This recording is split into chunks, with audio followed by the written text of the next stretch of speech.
Hello बच्चों, आप सब बच्चों का मेरे यूट्यूब चैनल पे स्वागत है। आज हम 6, 7, 8 की कॉमन वर्कशीट डिस्कस करेंगे। डेट है बच्चों इस वर्कशीट की 6 Feb 2021 और वर्कशीट का नंबर है बच्चों 95 और ये आपकी जनरल वर्कशीट है, तो इसको आप हिंदी की कॉपी में करेंगे। अगर आपने अलग से कोई कॉपी बना रखी है जनरल वर्कशीट के लिए तो आप उसको उस कॉपी में भी कर सकते हैं। यहाँ पर आप अपना नाम लिख देंगे, यहाँ पर आप अपने कक्षा अध्यापक का नाम लिख देंगे। तो बच्चों वर्कशीट को स्टार्ट करने से पहले आप सबसे मेरी रिक्वेस्ट है कि आप सब बच्चे मेरे चैनल ऋषभ कंप्यूटर क्लासेस को सब्सक्राइब कर दें, जिन बच्चों ने अभी तक मेरे चैनल को सब्सक्राइब नहीं किया हुआ है। तो स्टार्ट करते हैं आज की वर्कशीट। आज की वर्कशीट में हम ट्रैफिक और यातायात के बारे में पढ़ेंगे। तो ट्रैफिक और यातायात जाम अब बड़े शहरों की बड़ी समस्या बन चुका है। सड़कों पर बढ़ती गाड़ियों की लंबी कतार लोगों की सेहत पर खतरनाक तरीके से प्रभाव डाल रही है। तो आप सब बच्चों ने ट्रैफिक और यातायात देखा होगा। इससे क्या होता है बच्चों, लंबी कतार लगी जो होती है, इससे क्या होता है हमारे शरीर पर बहुत बुरा प्रभाव पड़ता है। इससे बच्चे, युवा, बूढ़े वायु और ध्वनि प्रदूषण का शिकार हो रहे हैं। क्योंकि देखो जब जो गाड़ी खड़ी रहेंगी तो उससे क्या होता है, मान लो जो ईंधन खराब होता है उससे जो गैस निकलती है उससे क्या होता है वायु प्रदूषण होता है। और जो ध्वनि प्रदूषण अगर मान लो वो अपना जो साउंड होती है वो निकालते रहेंगे बीप बीप की, तो उससे क्या होता है ध्वनि प्रदूषण फैलता है। जाम में लगातार एक ही स्थिति में बैठे रहने से 20 से 40 वर्ष के युवाओं में अलग प्रकार की परेशानी जैसे कि कमर दर्द, एड़ियों और पैरों में दर्द, चिड़चिड़ापन, स्ट्रेस बढ़ रही है। तो जाम में क्या होता है कि हमें एक जगह काफ़ी देर तक बैठना पड़ता है, जिससे क्या होता है 20 और 40 उम्र की जो युवा हैं उनको ज़्यादा परेशानी होती है। जैसे कि उनमें क्या होता है कमर दर्द हो जाती है, एड़ियों में दर्द होता है, पैरों में दर्द हो जाता है, चिड़चिड़ापन आ जाता है, क्योंकि उनको काफ़ी देर तक वेट करना पड़ता है। तो वो क्या हो चिड़चिड़े हो जाते हैं, स्ट्रेस बढ़ जाता है उनके दिमाग में। शोर और ट्रैफिक के बीच सफ़र करने से लोगों की मानसिक स्वास्थ्य पर भी असर पड़ रहा है। तो मानसिक स्वास्थ्य पे भी असर पड़ रहा है, मतलब उनके दिमाग पे भी असर पड़ रहा है। छात्रों को भी स्कूल जाते समय इस दुष्प्रभाव का सामना करना पड़ता है। अब जब बच्चे स्कूल खुल गए हैं तो स्कूलों में जो बच्चे जा रहे हैं उनको भी इस ट्रैफिक का दुष्प्रभाव का सामना करना पड़ता है। क्योंकि कई बच्चे जैसे बस से जा रहे होते हैं तो उन्हें क्या होता है, तो जो बच्चे जा रहे होते हैं उन्हें क्या होता है बहुत देर तक लंबी कतार में वेट करना पड़ता है, तो वो भी अफेक्टेड होते हैं बच्चे भी। इसके कारण क्या होता है चिड़चिड़ापन आम हो गया है, जिसका असर काम पर होता है। जाम के वक्त कई बार स्ट्रेस बढ़ता चला जाता है, जिससे नींद न आना, डिप्रेशन की समस्या उत्पन्न होती है और जो बीपी और शुगर की बीमारी को न्योता देती है। तो ये जो हमें ट्रैफिक के कारण ही कई बार क्या होता है जो लोग होते हैं इतने चिड़चिड़े हो जाते हैं क्योंकि रात को नींद नहीं आती, डिप्रेशन में चले जाते हैं, बीपी की बीमारी हो जाती है, शुगर की बीमारी हो जाती है और जिस काम पे वो जा रहे हैं उस काम को भी वो प्रॉपर ढंग से नहीं कर पाते। ठीक है, तो यही आज वर्कशीट का टॉपिक है। देखो आपको दिखाई दे कितनी सारी गाड़ी है एक साथ लगी हुई हैं, ये क्या ट्रैफिक है। ठीक है बच्चे, तो ये सब आपको दिखाई दे रहा है ट्रैफिक है ये सभी बच्चे। तो इससे क्या देखो पोल्यूशन हो रहा है, पोल्यूशन फैल रहा है। तो देखो इन बच्चों ने मास्क लगाए हुए है, CO2 गैस आ रही है, क्योंकि क्या जो ईंधन से जो धुआं निकलता है, जो गाड़ियों से धुआं निकलता है उससे क्या होता है CO2 गैस निकलती है जो हमारे स्वास्थ्य के लिए हानिकारक है।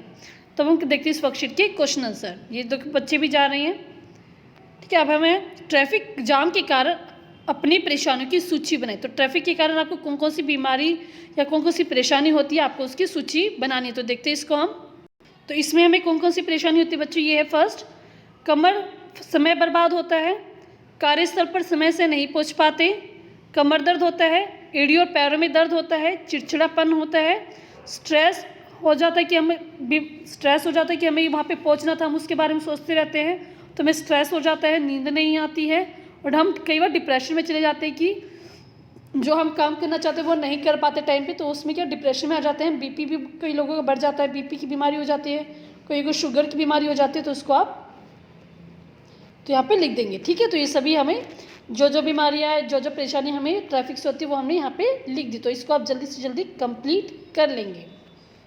तो नेक्स्ट बच्चों इसमें दिल्ली सरकार ने ट्रैफिक जाम की समस्या पर युद्ध प्रदूषण के विरुद्ध रेड लाइट ऑन, गाड़ी ऑन जैसे कई अभियान चलाए हैं। तो आपने देखा होगा कि दिल्ली सरकार ने हर एक जगह यहाँ पे लगाए हुए हैं कि रेड लाइट ऑन, गाड़ी ऑफ, ठीक है, जैसे अभियान चलाए हुए हैं। जैसे आप अपनी तरफ से भी कुछ इस तरह के अभियान चलाने के लिए सरकार को सुझाव दीजिए। तो अगर आपके पास भी कोई सुझाव है जिसमें आप लोगों को जागरूक कर सकते हैं तो वो भी आप यहाँ पे लिख सकते हैं। तो आप यहाँ पे लिखेंगे अपनी तरफ से 2-3 पॉइंट मैंने लिखे तो आप वो भी लिख सकते हैं। तो इसमें आप लिख सकते हैं जितना हो सके कार पूलिंग करें, आप ये भी एक बैनर बना के लगा सकते हैं कि सब लोगों को समझ में है कि आप जितना उसके कार पुल करें, अगर कोई जितना मतलब अगर ज़्यादा लोग एक ही प्लेस पे जा रहे हैं तो वो एक ही साथ कार पुल करके चले जाए। नेक्स्ट है पब्लिक ट्रांसपोर्ट का इस्तेमाल करें।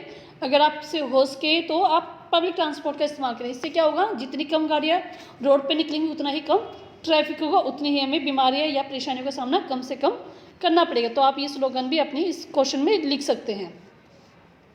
नेक्स्ट है बच्चों, इसमें ट्रैफिक जाम और उसके दुष्प्रभाव से बचने के कुछ तरीके नीचे दिए जा रहे हैं, उसमें आप भी अपने सुझाव को जोड़िए।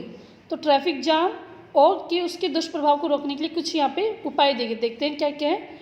कार पुलिंग से शरीर को आराम दिया जा सकता है। तो कार पुलिंग से क्या होगा, शरीर को आराम दिया जा सकता है। मान लो 3-4 जो लोग अगर एक ही गाड़ी में चला रहे हैं, जैसे पहले एक बंदा चला रहा है, अगर वो थक गया तो दूसरा बंदा चला लेगा, तो इस प्रकार के कार पुलिंग से क्या होगा, शरीर को आराम दिया जा सकता है। नेक्स्ट है नियमित रूप से एक्सरसाइज, स्ट्रेचिंग और रनिंग करें।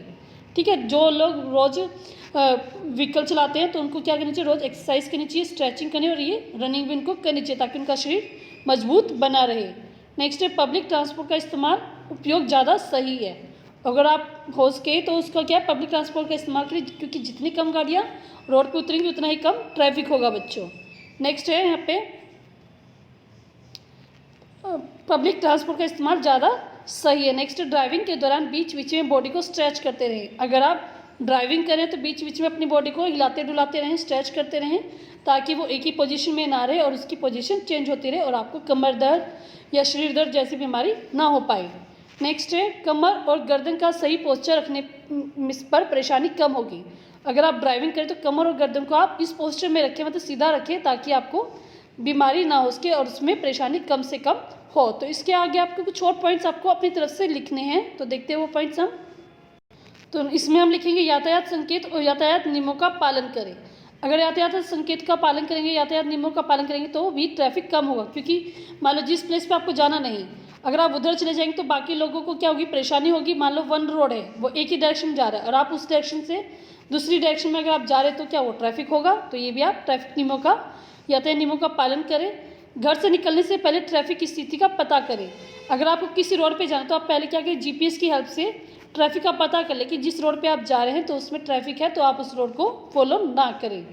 पार्किंग वाली जगह पर ही अपने वाहन को पार्क करें। अगर आप पार्किंग कर रहे हैं, कहीं दुकान के सामने अपने वाहन को लगा रहे हैं, तो उस स्थान पे जहाँ पे पार्किंग हो वहीं पे आप पार्क करें। थोड़ी दूर आप पैदल चल के भी जाने का प्रयास करें, क्योंकि इससे क्या होगा, ट्रैफिक कम से कम होगा। क्योंकि हम कई बार देखते हैं कि हम बाजार में जाते हैं, हमें बहुत ट्रैफिक मिलता है, क्योंकि किस कारण, क्योंकि कई लोग क्या होते हैं, कहीं भी अपने वाहन को पार्क कर देते। तो ऐसा आपको नहीं करना और अपने बड़े भाई बहन और माता पिता को भी ये बात समझानी है।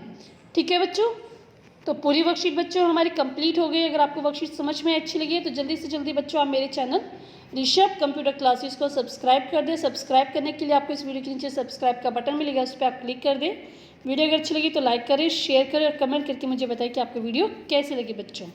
थैंक यू बच्चों, हैव ए नाइस डे। जल्दी से जल्दी अपनी वर्कशीट को कंप्लीट कर लें।